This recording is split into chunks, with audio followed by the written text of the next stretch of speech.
Lo que estamos viendo realmente, primero que nada, lamentar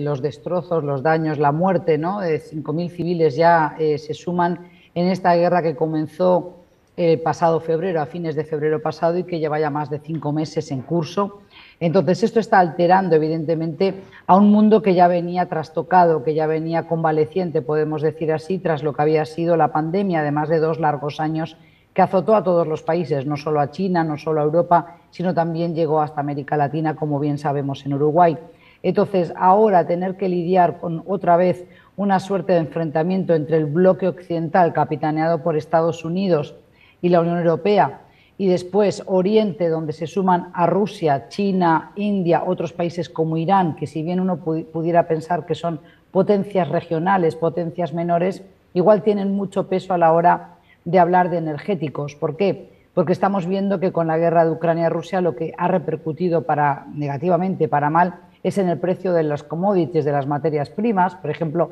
fertilizantes que se importan desde Uruguay, la llegada de granos muy importantes para alimentar a la población en el Magreb, que dependen mucho de la harina de trigo, sobre todo, un trigo que importaban principalmente de esos dos países hoy en el conflicto, tanto Ucrania como Rusia, pero también que ha subido mucho el precio del barril del Brent, porque vemos países como Alemania y otros que eran tremendamente y siguen siendo dependientes del gas y del petróleo ruso, y por más que ahora se quieran desenganchar, desconectar de esa dependencia, necesitan mirar hacia Oriente Medio, es decir, hacia países como Irán, como Arabia Saudí, como Emiratos Árabes Unidos o el propio Qatar, del que hablaremos ahora, que son grandes productores y abastecedores de gas y de petróleo, con lo cual estamos viendo cómo se recomponen alianzas internacionales y claro,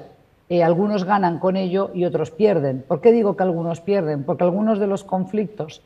que nos preocupaban ya antes y durante la pandemia, Marcelo, ahora quedan en el olvido. El conflicto sin cierre de Yemen, la guerra de Siria o, por ejemplo, tantos otros conflictos que tenemos todavía plagando el continente africano y que, sin embargo, ahora la urgencia es ¿qué hacemos con Rusia? Porque ahí tenemos a la OTAN, que no se enfrenta a Putin, pero que muchos países que integran la OTAN están abasteciendo, están muniendo a Zelensky y a los hombres ucranianos de armas para poder seguir defendiendo el país, pero también esto lo que hace es prolongar un conflicto y una agonía para el pueblo ucraniano, que ha tenido que huir de ciudades como Mariupol o como Kharkiv o como Gerson. Entonces realmente es muy triste, y aquí donde me encuentro, en el País Vasco, pues tengo contacto muy cercano con muchísimos de los refugiados. Muchas de ellas son mujeres, la inmensa mayoría mujeres y niños que han tenido que huir de sus casas, de sus ciudades, abandonando al esposo, a los padres, pero también sus trabajos, y evidentemente esto es lo que está condicionando la coyuntura internacional y la agenda de intereses de las grandes potencias en el mundo hoy.